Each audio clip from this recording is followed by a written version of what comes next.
नमस्कार मित्रा हाउस किचने सकल बंधु के स्वागत। आज আমি বানাচ্ছি কামরাঙার চাটনি।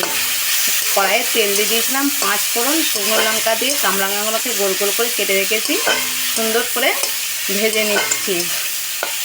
কামরাঙাগুলো সেদ্ধ হয়ে এসছে, ঢাকা দিয়ে দিয়েছিলাম, কিছুক্ষণ সেদ্ধ হয়ে এসছে। এবার আমি 1 বাটি চিনি নিয়েছি, চিনিটা দিয়ে দেবো এতে।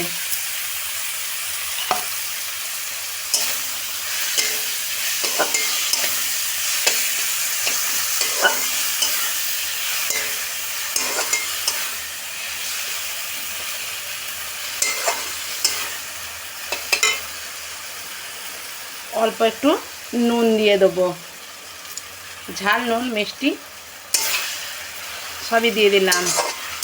কামরাঙাগুলো সেদ্ধ হয়ে যাওয়ার পর চিনিটা দিতে হবে।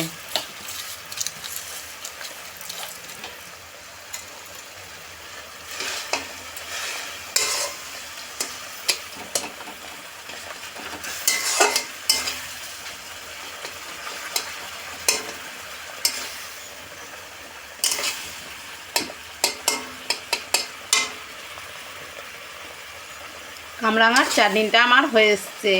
এবার এটাকে আমি নামিয়ে নেব। আপনারা একদিন হলেও এইভাবে কামরাঙার চাটনি বানিয়ে দেখবেন, খুব সুন্দর খেতে হয়। আর যদি আমার এই রেসিপিটা আপনাদের কাছে ভালো লেগে থাকে, তাহলে যদি ফেসবুক পেজ থেকে দেখে থাকেন তাহলে আমার পেজটিকে ফলো করে নেবেন। আর ইউটিউব থেকে দেখলে নতুন যারা, তারা আমার চ্যানেলটিকে সাবস্ক্রাইব করে নেবেন। আর পুরনো বন্ধুরা লাইক শেয়ার কমেন্ট করতে ভুলবেন না।